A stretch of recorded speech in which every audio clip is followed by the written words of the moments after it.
Каждую ночь я прихожу в пространство сновидений. Там живут странные запутанные сюжеты. И я часто думаю, а кто создает истории, которые я вижу во сне? Кто автор моих кошмаров и эротических грез? Кто каждую ночь отправляет мне телеграммы из бессознательного? Сновидение и возможность видеть сны – это дар, который нам дала природа. Удивительный дар, который позволяет нам видеть уникальный мир нашей души, такой многообразный, такой бесконечный.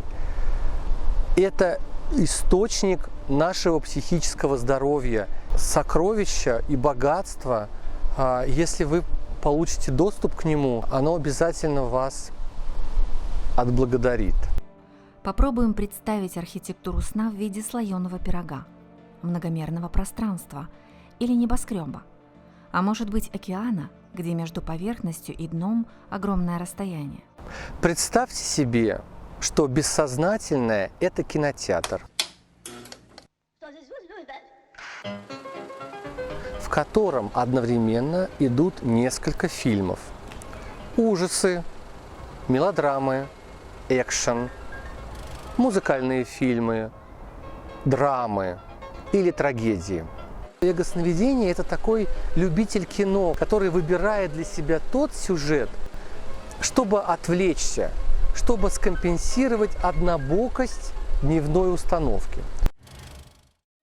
Эго-сновидение погружается в сон и начинает путешествовать по слоям бессознательного, и первый или самый верхний слой можно отнести к спектру сознания. В таких дневных снах, которые я называю солнечными, как правило, нет никакой загадки или каких-то фантастических картин. В таких снах нет ничего такого, что не могло бы случиться в нашей реальной жизни. Солнечные сновидения – это верхний слой сновидческого пирога. Они яркие и четкие. Это выход из замкнутого пространства к свету.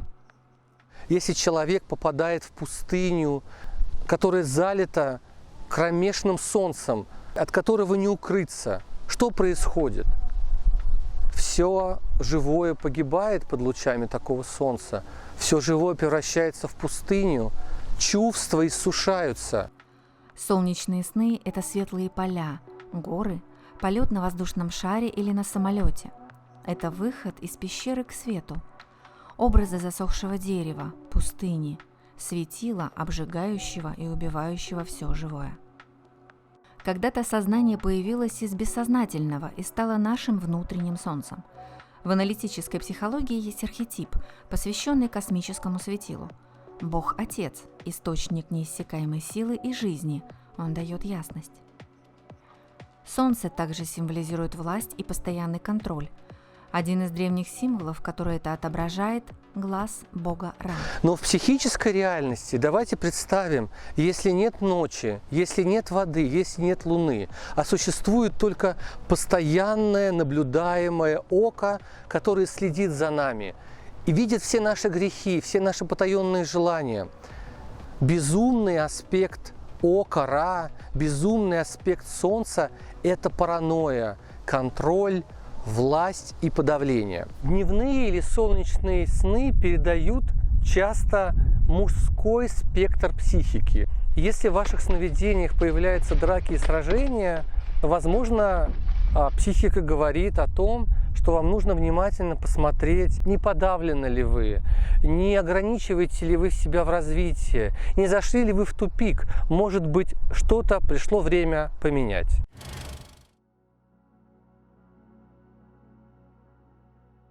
Один из символов солнечных сновидений – это птица.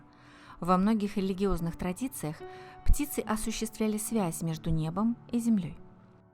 У многих народов в облике птицы приходило существо с более высоким уровнем сознания – посредник между Богом и человеком. Символика птиц в сновидении играет важную роль. Дело в том, что люди всегда наблюдали за полетами птиц, кто-то хотел летать как птицы. В бессознательном образ птицы постепенно все чаще заменяется образом самолета. Интерпретация самолета как души полностью соответствует тому, что раньше можно было говорить о птицах. Если человек летит в самолете, на каком самолете и куда, тоже подвергается интерпретации. А вам снятся самолеты?